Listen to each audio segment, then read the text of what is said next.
എല്ലാവർക്കും നമസ്കാരം. ഇന്ന് നമുക്ക് നല്ല ടേസ്റ്റി ആയിട്ട് ചിക്കൻ കട്ട്ലേറ്റ് ഉണ്ടാക്കുന്നത് എങ്ങനെയാണെന്ന് നോക്കാം. ഒരുപാട് മസാലയൊന്നും ഇല്ലാതെയാണ് ഈ കട്ട്ലേറ്റ് ഉണ്ടാക്കുന്നത്. ഈ റെസിപ്പി ഫോളോ ചെയ്തിട്ടുണ്ടെങ്കിൽ നല്ല പെർഫെക്റ്റ് ആയിട്ടുള്ള കട്ട്ലേറ്റ് ഉണ്ടാക്കിയെടുക്കാൻ പറ്റും. ഇവിടെ ഉണ്ടാക്കുന്ന രീതിയിൽ കട്ട്ലേറ്റ് ഉണ്ടാക്കുകയാണെങ്കിൽ ഒട്ടും എണ്ണ കുടിക്കാതെയും പൊട്ടിപ്പോകാതെയുമുള്ള കട്ട്ലേറ്റ് നമുക്ക് ഉണ്ടാക്കിയെടുക്കാം. ഇനി നമുക്ക് വളരെ എളുപ്പത്തിൽ കട്ട്ലേറ്റ് ഉണ്ടാക്കുന്നത് എങ്ങനെയാണെന്ന് നോക്കാം. കട്ട്ലേറ്റ് ഉണ്ടാക്കുമ്പോൾ ആദ്യം തന്നെ ഇതിനുള്ള ചിക്കൻ വേവിക്കാൻ വെക്കാം. അതിനു വേണ്ടിയിട്ട് ചിക്കനിലേക്ക് കുറച്ച് മുളക് പൊടി, മഞ്ഞൾപ്പൊടി, മല്ലിപ്പൊടി, ഗരം മസാല, ആവശ്യത്തിന് ഉപ്പ് ഇവ ചേർത്ത് വേവിക്കാം. 1 കിലോ എല്ലില്ലാത്ത ചിക്കനാണ് ഇതിനു വേണ്ടിയിട്ട് എടുത്തിരിക്കുന്നത്. 4-5 പേർക്കുള്ള കട്ട്ലേറ്റിന് വേണ്ടിയിട്ടാണെങ്കിൽ ഒരു 500-600 ഗ്രാം ചിക്കൻ മതിയാകും. ചിക്കനിൽ ഒട്ടും വെള്ളം ഒഴിക്കാതെയാണ് വേവിക്കുന്നത്. ആദ്യം തീ കുറച്ചിട്ടതിന് ശേഷം ചിക്കനിലെ വെള്ളം ഇറങ്ങിക്കഴിയുമ്പോൾ തീ കൂട്ടിയിട്ട് വേവിച്ചെടുക്കാം. ഒരു വിസിൽ വരുമ്പോൾ തന്നെ തീ ഓഫ് ചെയ്യാം. 4-5 ഉരുളക്കിഴങ്ങ് ഇതിന് വേണ്ടിയിട്ട് എടുക്കാം. ഇത് കുക്കറിൽ നിന്ന് മാറ്റി ഉടനെ തന്നെ ഇതുപോലെ മുറിച്ച് വെക്കണം. ഇങ്ങനെ ചെയ്യുവാണെങ്കിൽ ഉരുളക്കിഴങ്ങിൽ ഒട്ടും വെള്ളത്തിൻ്റെ അംശമില്ലാതെ നമുക്ക് കിട്ടും. ഈ സമയത്ത് തന്നെ ചിക്കനും വെന്ത് റെഡിയായിട്ടുണ്ട്. ഇത് കുക്കറിൽ നിന്നൊന്ന് മാറ്റാം. അടുത്തതായിട്ട് ഇതിലേക്ക് വേണ്ടത് കുറച്ച് പച്ചമുളക്, ഇഞ്ചി, വെളുത്തുള്ളി, ഇത്രയും സാധനങ്ങളാണ്.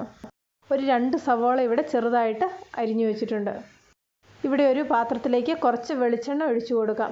അതിനുശേഷം ഇതിലേക്ക് ചെറുതായിട്ട് അരിഞ്ഞു വെച്ചിരിക്കുന്ന ഉള്ളി ചേർത്ത് കൊടുക്കാം. നേരത്തെ എടുത്തു വെച്ചിരുന്ന ഇഞ്ചി, വെളുത്തുള്ളി, പച്ചമുളക് മിക്സിയിലൊന്ന് കറക്കിയെടുത്തതാണ്. അതിൻ്റെ കൂടെ കുറച്ച് കറിവേപ്പിലയും കൂടി ഇട്ടൊന്ന് ഇളക്കി കൊടുക്കാം. കുറച്ച് ഉപ്പും കൂടി ഇതിലേക്ക് ചേർത്ത് കൊടുക്കാം. അടുത്തതായിട്ട് ചെയ്യേണ്ടത് ഇതുപോലെ വേവിച്ച ചിക്കനിൽ കുറച്ച് എല്ലൊക്കെ കാണും. അതൊക്കെ ഒന്ന് മാറ്റിയതിന് ശേഷം ഒന്ന് മിക്സിയിലൊന്ന് കറക്കിയെടുക്കാം. 2 സെറ്റായിട്ടാണ് ഇത് മിക്സിയിൽ അടിച്ചെടുക്കുന്നത്. വഴറ്റിയെടുത്തിരിക്കുന്ന കൂട്ടുകളിലേക്ക് ഇതും കൂടെ ചേർത്ത് കുറച്ച് സമയം ഒന്ന് ഇളക്കി കൊടുക്കാം. ഇതുപോലെ ഇളക്കി കൊടുക്കുമ്പോൾ ചെറിയ തീയിലിട്ടിട്ട് വേണം ഇളക്കി കൊടുക്കാൻ. ഇതിലേക്ക് ഉപ്പ് ആവശ്യമാണെങ്കിൽ കുറച്ച് ഉപ്പ് ഈ സമയത്ത് ചേർത്ത് കൊടുക്കാം. ഇപ്പോൾ ഏകദേശം ഒരു 10 മിനിറ്റ് ചെറിയ തീയിലിട്ട് ഇളക്കി കൊടുത്തിട്ടുണ്ട്. ആ സമയമായപ്പോഴേക്ക് ചിക്കനൊക്കെ ഒന്ന് റെഡി ആയിട്ടുണ്ട്. ഇതിലേക്ക് കുറച്ച് കുരുമുളക് പൊടിയും കൂടെ ചേർത്ത് കൊടുക്കാം. ഇത് കുറച്ച് ഗരം മസാലയാണ്. കുരുമുളക് പൊടിയും ഗരം മസാലയും എല്ലാ ഭാഗത്തും ആകുന്നത് വരെ ഒന്ന് ഇളക്കി കൊടുക്കാം. അടുത്തതായി ഇതിലേക്ക് ചേർക്കേണ്ടത് ഉരുളക്കിഴങ്ങാണ്. പൊടിച്ചു വെച്ചിരിക്കുന്ന ഉരുളക്കിഴങ്ങ് ഇതിലേക്ക് ചേർത്ത് കൊടുക്കാം. ഉരുളക്കിഴങ്ങിന് ആവശ്യമായ ഉപ്പും കൂടെ ചേർത്ത് കൊടുക്കുന്നുണ്ട്.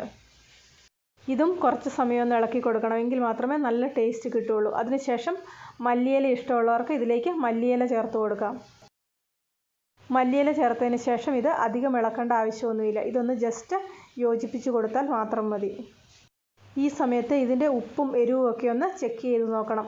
ഉപ്പോ എരിവോ ഒക്കെ കൂടുതൽ വേണമെങ്കിൽ കുറച്ച് ഉപ്പും കുരുമുളകും കൂടെ ചേർത്ത് കൊടുക്കാം.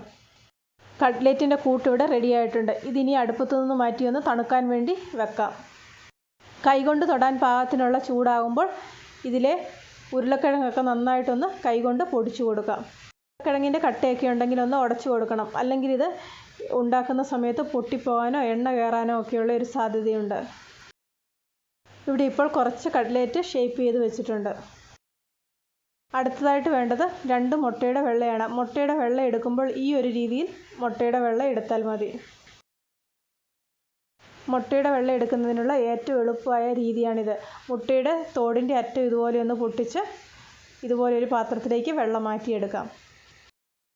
അടുത്തതായിട്ട് ചെയ്യേണ്ടത് മുട്ടയുടെ വെള്ള നന്നായിട്ടൊന്ന് അടിച്ചെടുക്കുക എന്നുള്ളതാണ്.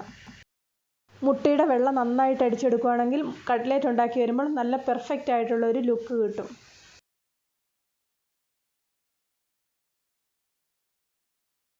മുട്ട നന്നായിട്ട് അടിച്ചെടുത്തതിന് ശേഷം ഈ മുട്ടയുടെ വെള്ളയിലേക്ക് കട്ട്ലേറ്റ് ഓരോന്നായിട്ടിട്ട് റോൾ ചെയ്തെടുക്കാം.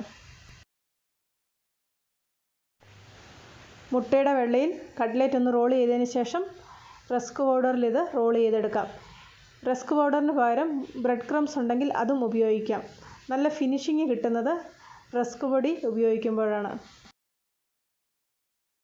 ഈ സമയമായപ്പോഴേക്ക് എണ്ണ ചൂടായിട്ടുണ്ട്. ഇനി ചൂടായ എണ്ണയിലേക്ക് കട്ട്ലേറ്റ് ഓരോന്നായിട്ട് ഇട്ട് കൊടുക്കാം. എണ്ണ നന്നായിട്ട് ചൂടായതിന് ശേഷം വേണം കട്ട്ലേറ്റ് ഇട്ട് കൊടുക്കാൻ. അത് കഴിഞ്ഞ് തീ കുറച്ച് ഇട്ട് കൊടുക്കാം. ഈ കട്ട്ലേറ്റിൻ്റെ ചേരുവകളെല്ലാം കുക്കായതാണ്. അതുകൊണ്ട് അധിക സമയം കട്ട്ലേറ്റ് എണ്ണയിലിടേണ്ട ആവശ്യമില്ല. ഉടനെ തന്നെ കോരിയെടുക്കാം. ഈ ഒരു രീതിയിൽ കട്ട്ലേറ്റ് ഉണ്ടാക്കുകയാണെങ്കിൽ എത്ര കട്ട്ലേറ്റ് ഉണ്ടാക്കാൻ അറിയാത്തവർക്കും നല്ല പെർഫെക്റ്റ് ആയിട്ടുള്ള കട്ട്ലേറ്റ് ഉണ്ടാക്കിയെടുക്കാൻ പറ്റും. എല്ലാവരും ഒരു പ്രാവശ്യം ഇതുപോലെയൊന്ന് ഉണ്ടാക്കി നോക്കുക.